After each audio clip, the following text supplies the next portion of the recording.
Well, welcome to Experts at EWU. And as I've said before, this is a great learning experience for me. We've all seen from the outside universities and colleges and what they do, and sometimes we like it, sometimes we don't. But the fact is, I've learned so much from the last, I think we've been doing this for 2 years, so about 20, 24 episodes. I learned so much, and what I walk away with every time is, even if I don't agree with, and I haven't on some cases, with every professor that comes in, I learn something. So I hope that that's what happens to you today.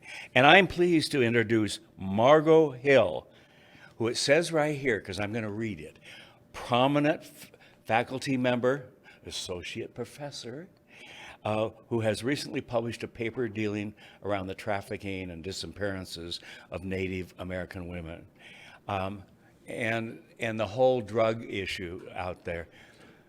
The drug issue crosses ethnic boundaries. We're seeing it all across, from the most rich families to the poorest and everyone in between. Right.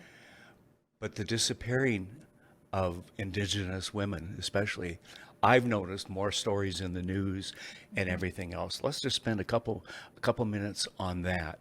And what is going on? How are we helping? What's going on that can help combat that? Okay. So there's lots of things going on.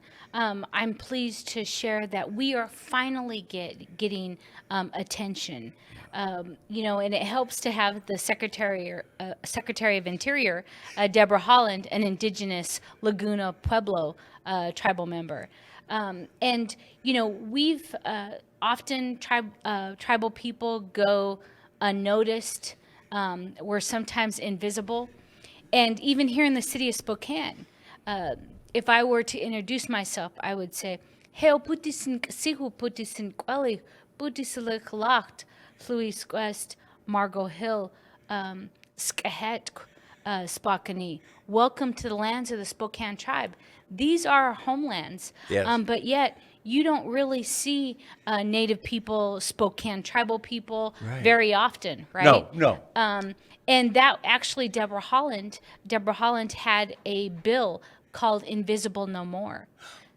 Okay. So indigenous people really, we have to fight to get our issues on the table. Okay. So women and men and young people have gone missing, and just getting law enforcement to look for them, and getting the U.S. Attorney's Office to prosecute.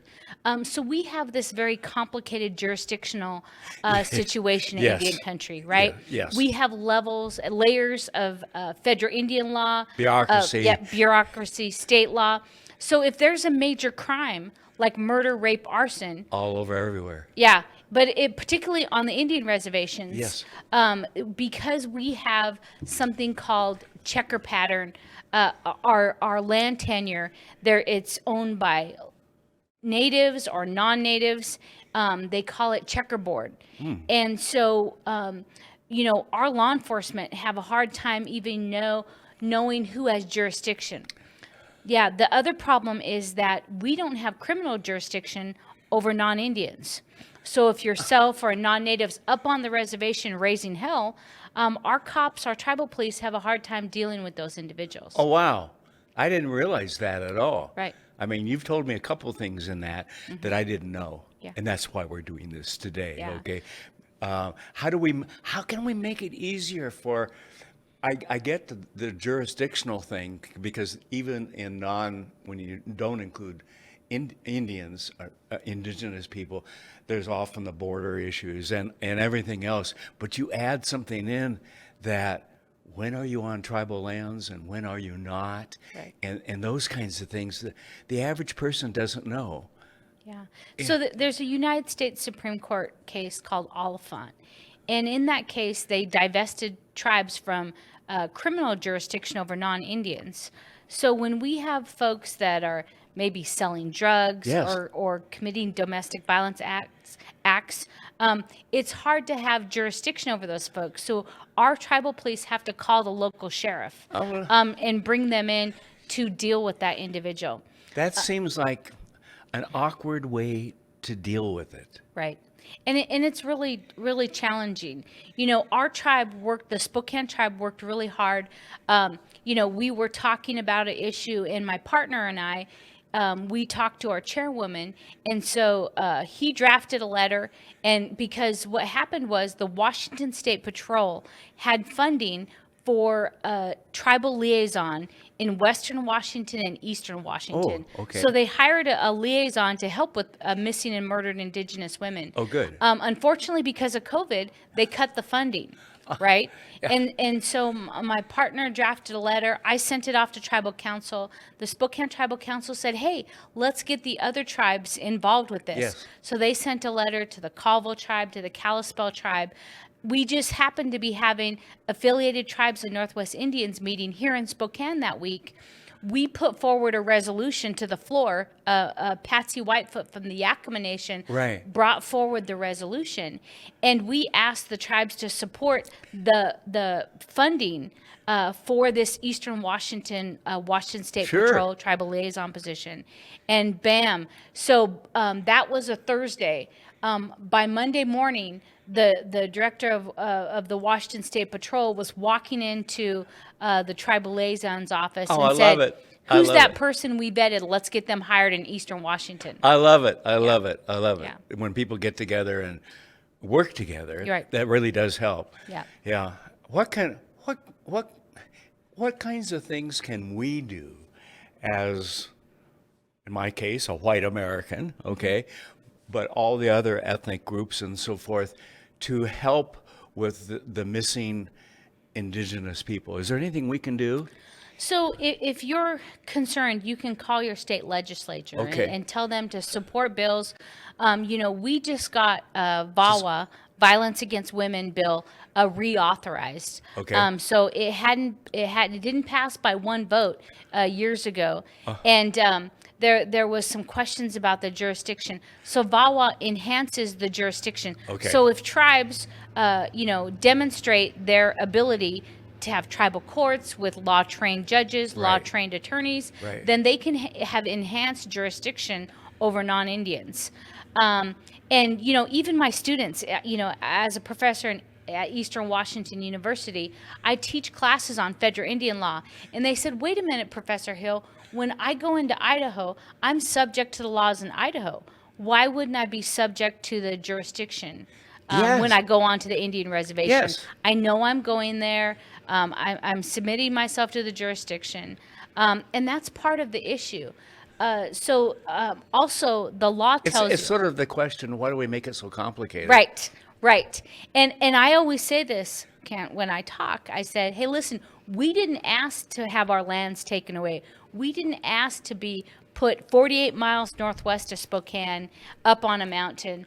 We didn't ask to have our jurisdiction over folks committing crimes in our territory taken away. So we're dependent on the FBI to investigate those crimes, and we're dependent upon the U.S. Attorney's Office to prosecute those cases. Yes. Now, when I was the tribal attorney for 10 years, I received letters of declination from the U.S. Attorney's Office declining to prosecute very intense crimes. There were They just didn't want to be bothered, or what? Maybe they didn't have the resources, or they just in like, their list of priorities, Right. it got lowered. Yes. I can tell you today, though, the U.S. Attorney's Office is paying attention to crimes that are happening on the Indian reservation. We want everybody to be safe. Right. Isn't that the truth? Exactly. I mean, I had to correct a friend of mine who ran for office. He's actually in office now, and he was a policeman. So he talked about the streets being safe. Mm-hmm. Well, that's cop talk, and we want the streets to be safe. Right. I said it's about neighborhoods, so it's where we live. Mm-hmm. We want our spouses, our better halves, our kids, certainly our grandkids, to be safe. Mm-hmm. And we need to find ways to work together. Right. And that's a big issue. Yeah. Now, I got to tell you, I appreciate law enforcement. Yes. They are the folks that we call on at 3 in the morning Yeah. when somebody's being scary or we're having a hard time. So I really Yeah. appreciate law enforcement. That is part of our issue in Indian country. We don't have enough law enforcement, right? Okay. So some tribes have money. Well, and if you're relying on someone to drive in Right. from outside, Yeah.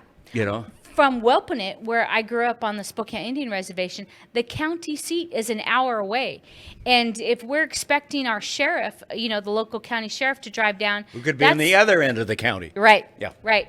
And, so our, there's recent Supreme Court cases that I can talk about, but our law enforcement can hold and detain. We used to take them to the edge of the reservation, but if our law enforcement get a call that there's a car wreck or an accident or something, then they've got to go. So they drop that person, and then maybe that woman, or maybe it's a man, that sometimes, it's a female committing DV, or children, they're not safe. Yeah. And so we all need to work together. Yes. But law enforcement, our tribal law enforcement they are extremely well trained. They are Good. sent to the Federal Law Enforcement Training Academy, FLETC, down in New Mexico. But they are such a commodity that they get hired away. Yeah. So we will spend $12,000-$15,000 training our law enforcement, and then the county hires them. Yeah, They've yeah, got better yeah. benefits, or so when you have large land base rural reservations, the Spokane Indian Reservation, Colville Indian Reservation, 1.4 million acres, Yakima Nation, 1.2 million acres, you really are dependent on local county law enforcement. No kidding. Yeah, to no help. Kidding. Yeah. Okay, so let's get into the drug issue. Mm-hmm. And I know you've written a paper and everything else, and we hear, at least I hear almost every night, of catching people coming from Mexico or somewhere else, coming into the country with enough fentanyl to kill everybody in this country, or 1 million of them, or 2 million. One person is bad enough. Okay, I don't want to be talking thousands or millions and so forth. And you've written the paper. You're really knowledgeable on this. Talk to me about that, will you? So I teach a class, Understanding Addiction in Tribal Communities. Okay. And so, as you mentioned earlier, opioids, they don't know skin color. Yes. That's affected all colors, all races, all socioeconomic statuses.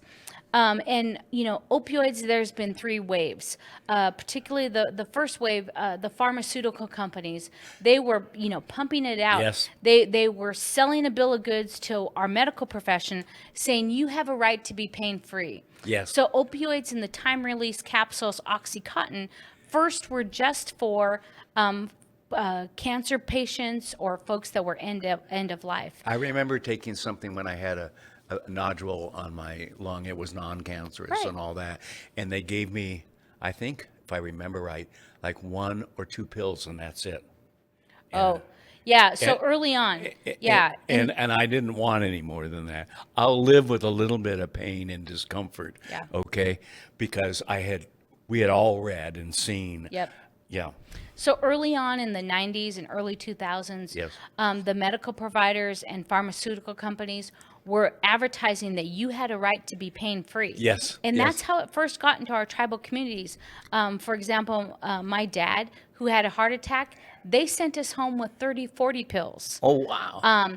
And my dad up on the reservation, my stepdad who raised me, said, you just hang on to that, and if I need it, you can go get them for me. Yes. We never Good. did get those that prescription filled. My nephew, however, went to the dentist. Yes. And got prescribed a whole bunch of opioids. Yes. And that's how he was hooked. So it starts with that pharmaceutical grade opioid. Yeah. And then the second wave, of course, once we controlled, as you mentioned, once we controlled the opioid prescriptions, we began in the tribal communities. We logged the databases. We knew who was getting pills at the clinic. If they were trying to go off reservation to a Walgreens, we looked at those pharmaceutical databases, Yes. right, to control the opioids. Right. So once we controlled the prescription-based opioids, then people were looking for illicit, for Yes. street drugs. Yes. And so, opioids got more expensive, $20-$30 a pill. Then they looked for the heroin. Yeah. So the second wave of addiction went to heroin and other street drugs, like whatever they could get. Right. And then the third wave, which Unfortunately, there are a lot of choices out there, aren't there? yes. Yes. And cheaper choices, easy accessible. I really highly recommend a book called Dreamland Okay. by Sam Quinones. And then another book, Dope Sick. And that's just recently out. In fact, there's a TV series on it. Okay. And Michael Keaton does an amazing job, actually, as a physician who he himself ends up getting addicted. Yes. Yeah. Yeah. And that third wave, of course, as you're referencing, is the fentanyl. Yes. Yes. How bad of a deal is it? Oh, gosh. Is it as bad as we hear? It is as bad or worse. Oh, You have, tens of thousands of people. It's people drop it on a fake pill, and it can just take out folks. You don't know how deadly it is. I'm told you can rub it off and stuff, and it can kill you. And Yes. I mean, it's It's that a threat to potent. our law enforcement. Yes. There's been law enforcement who has touched the lethal substance, Right. and passed away from it. Oh my gosh. Oh my Yeah. gosh. What do we do? We've got these problems out there. I like to see how we can solve problems. At the beginning, you talked about the law enforcement and all that, and the working together. That's clearly a strong step forward. What can we do about our young people getting all these drugs and fentanyl and everything else out there? Right. Well, it's a problem because opioids and heroin, fentanyl, those addictions, it's a co-occurring substance. So it not only affects your physical health and is addictive, it's also mental. Okay, yes. So it affects your mental health. Yeah. So a lot of folks that are using substances begin to have mental disorders, and it makes it even harder to provide services. So as a society, as a community, We got to catch it early. Yep.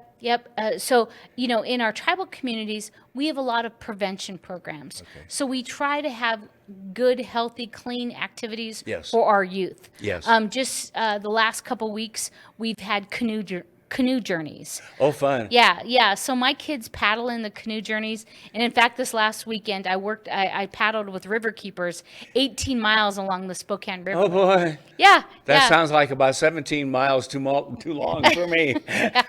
Yeah. But if you can, really pay attention to our youth, get them off social media. Yes. Because people target our Yes. young people through social media. Yes. I have a friend whose son was contacted through a firewall on a video game. Yes. And there's songs that have how you can mix different substances, whether it's cough syrup with soda, all kinds of substances. I've heard there's a whole different language that the young people, kids, teens know, Yeah. and that they can be sold to, if you will, and so forth. That Yeah. not even us as we as parents, and grandparents. My kids are all older, but I've got grandkids, eight grandkids, and okay, do I worry about them? Of course I do. Yeah. Yeah. So we've really got to support programs, our addiction programs here in Spokane. Okay. We have a homeless issue. Yes. Folks don't ask to be addicted, and it gets everybody. Yeah. Rich people, smart people, Yes. moms, dads, grandmas, grandpas. Those opioids really. Once they get you, Yeah. they've got you. Yeah. Yeah. Yeah. Yeah. And it's harder to beat. One of my grandpas said, alcohol was bad enough in the old days. Today, the opioids are harder Yeah. to beat. You can't just go for 30 days. Some clinicians say that it's up to 2 years Yeah. that you need treatment to be clean and sober. There is hope. There are people that are getting clean and sober. Yes. Here in the city of Spokane, we have something called Seven Nations Healing Lodge. Okay. The Healing Lodge of Seven Nations. And it's a drug and alcohol You've come youth. together. Yes. Okay. Well, it's a treatment facility here in the city of Spokane. Oh, good. And they're doing amazing things. Yeah. It is a treatment center for indigenous youth. Okay. And they're going to have a gala out at Northern Quest on September 9th. Okay. And so we'd like to invite folks to look at that. But we're raising funds. We're trying to build a new facility for women, young women. Yes. And we have a family health clinic and a wellness center. Yeah. It's right here in the Spokane Valley, and we're doing great things. We have often, it's one of my organizations I really love is Union Gospel Mission. Yes. Okay. And I love the fact that they bring people in and really work with people, and they don't give up on them. Yes. You know, even when the people start, the patients, if you will, if we Yep. call them that, start to give up and so forth. And I've come from driving around town years ago thinking, oh, that poor person on the street and they're out, to realize that they need help. We need to help those people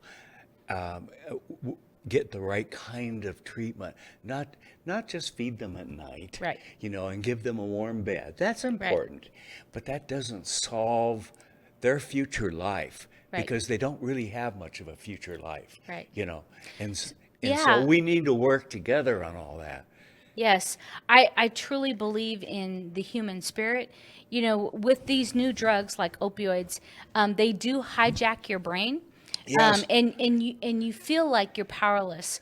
But I also believe in human choice. Yes. That if we provide these Opportunities. individuals with some support, Yep. services, and opportunity, like UGM or like the Healing Lodge of Seven Yes. Nations, that they can make a different choice. Yes, they can. Right. Yep. And so I believe that you know, with some hard work and good information and some support services. So for your listeners, you know, support UGM, support Yes. the Healing Lodge of Seven Nations, and understand that with some treatment, maybe these folks have hope. Are you feeling optimistic that we're going to Well, get some of this behind us? it's tough. Yes. I have family members and friends that suffer with addiction. Okay.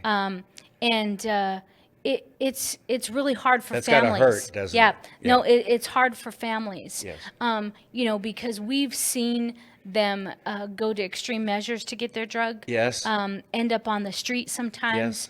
But they're good people. Yes. There's lots of stigma with drugs. Yes. But I think that if we, you know, keep loving them and get them some services, that there's a possibility that folks can make a change. I've got to ask this question because I think I know the answer.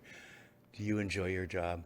I love my job. I knew what the answer was going to be. You know what? I love Eastern Washington University. Yes, yes. I'm a professor in urban and regional planning, Okay. and we have a tribal planning curriculum. Yeah. And at our university, we are allowed to do research and work. Yes. I'm the principal investigator of CERTCOM, Small Urban Rural Tribal Center Okay. on Mobility. Yeah. And I look at the mobility of Indigenous women, Yeah. and I've been allowed to work on murdered missing Indigenous women, and we've mapped the issue. We've looked at federal Indian policies and Yes. laws. My students have mapped folks that have gone missing, the Washington State Patrol data. Yeah. You know, we've mapped the opioid prescriptions, and so I think we are getting towards solutions. Good, good. And supporting the tribal communities and really helping their own tribal members make better choices. I've had some recent family issues and stuff that I talked about before we started, but can I get invited to watch a class now sometime? Sure. Okay. And I ask that of a lot of the professors that come in because I'm sitting here hearing so many good things going on that I just want to watch. I'll probably watch the faces of the students more than what I hear from you, just because you're absolutely fascinating Right. and so positive Yeah. about issues that are really tough. And we've all got to face and help solve some of the tough problems in this community And and that's beyond. Yeah, that's Yeah. why I love urban planning. Yes. You know, I have a Juris Doctorate law degree, but urban planning is really working with communities. Yeah. I think you've had Professor Anderson on Yep. talking about homelessness. Yes. You know, we look for solutions in urban planning, Yeah. and we try to support communities in finding their own answers. You know, mapping the data, identifying where the Right. issues are, and I love urban planning. Well, my gosh, Margo, thank you very much for spending some time here. I've learned, as I do every single time I have one of you folks on from EWU. And I don't know why I'm surprised, but I just learned something new. I was not a great student in high school and college. I know you've heard that from people before. And this is my education, and I learned so much about our community. I learned so much about EWU. Thank you very much for being a guest today. Thank you for visiting with me, my friend, here in the city of Spokane. We say Skhet, place of fast-moving waters. That's our Spokane Indian name. Yes, thank you very much. And thank you for watching. 10 years ago, people were still calling cabs. Your house wasn't a hotel, and self-driving cars, mostly wishful thinking. We don't know where the future will take us, but we do know the challenges the future presents will not be one-dimensional. So we are rethinking everything. At Eastern Washington University, the new Think sends your school, back to the drawing board, and tears down silos along the way. At Eastern, we don't wait for the world to change. We stay out front. We get up early, red up the turf, and run up the score. It's not just about thinking differently. It's about learning for the way things are now and the way the world's going to look another decade from now. An interdisciplinary education that gets real about the real world, that's the new Think. It is Eastern Washington and you.